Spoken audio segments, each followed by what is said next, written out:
Welcome again to my little musings.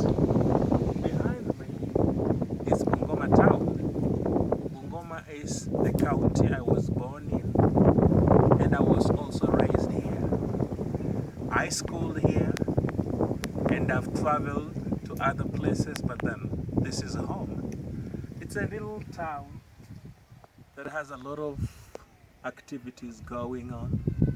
And for more information about Bungoma, you can go to Google Maps and you'll get details. But what I want to really talk about is Kenya. Kenya as a country was colonized by the British. And I'm sure anyone who has studied African history is aware that we are an African country. We are 80% Christian. And we have so many ethnic groups, about 44 ethnic groups, and Kenya has 47 counties with, of course, 47 governors, because every county has a governor. And our country is facing a crisis right now.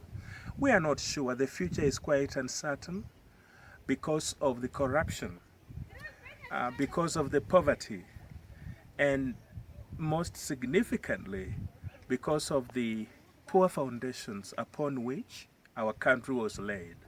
When the British left this country 54 years ago, in 1963, they handed over a country to a team of people who founded the country on the wrong pedestal. Capitalism came in, and it was rivalry between capitalism and communism. And through the times, through the years, we have never healed as a country from this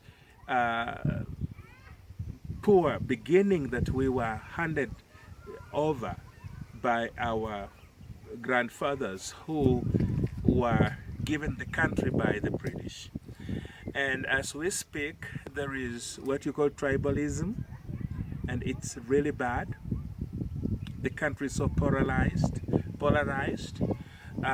Voting is done against ethnic lines, and if you don't belong to a given community, then you are not likely to be voted for as the president.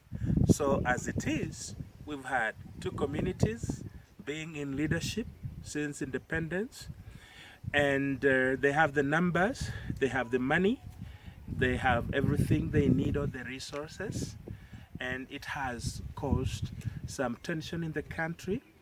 The elections were held, and having been part of that, having vied as governor, it was not free and fair. I mean, for us who didn't even have agents, but only God being our agent, our numbers were just taken away, and we ended up doing very dismally. Not in reality, but really, it was all shambolic. And so we become the fourth country in the history of the world to have the presidential elections nullified.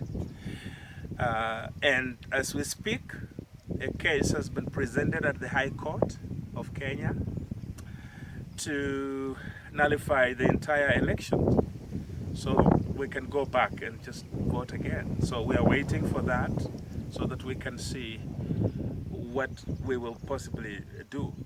But generally speaking, the country is in turmoil, in great uncertainty. We're not sure what to expect. There has been violence before, and we're fearing that it could erupt again. It's a country that has a very huge divide between the rich and the poor, where we just have a few people being very wealthy, and the majority of the people are just very poor. Like, you look at Bungoma town, and it's owned by not more than 10 people. They own all that. And the rest of the people in Bungoma are poor. no jobs, educated but no employment, you know, everything that is not very nice happens to be here. And of course we know through the videos and as we move around helping people, we've met people with jiggers, people who are neglected and all that. All that happens because of the huge amount of poverty that's found in this county. And so we need prayers because we don't know what will happen in our country. We need prayers. We are supposed to be voting on the 17th of next month, 17th of October, and still the electoral body and the two political affiliations are still having contentious issues that are making it hard for them to sit down and agree on a few things on the way forward. And so we need your prayer that this country will be okay. You know, I believe that even if people are poor, but if there is peace, then prospects for improvement are there. But I also believe that there is a need for a revolution. A transformation that is revolutionary is actually needed in this country because we cannot continue like this. And so we need prayer that God may really intervene and help Kenya because we are in a catch-22 situation here.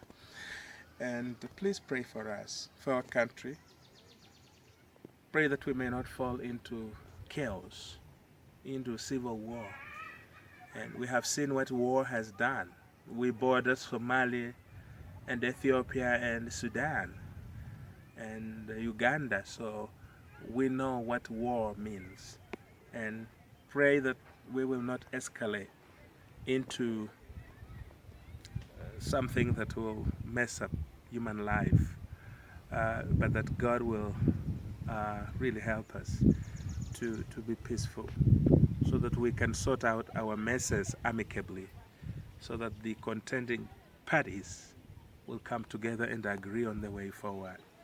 And we cannot do that alone. We need your prayers to stand with us through this. So that's all I had to say. And please, if you haven't subscribed, subscribe to my channel. There's more coming. I'm really going to be talking about everything. And thank you for being friends with me and everything you've done. You are invaluable to me. May God bless you for being such a blessing to me and many others. Na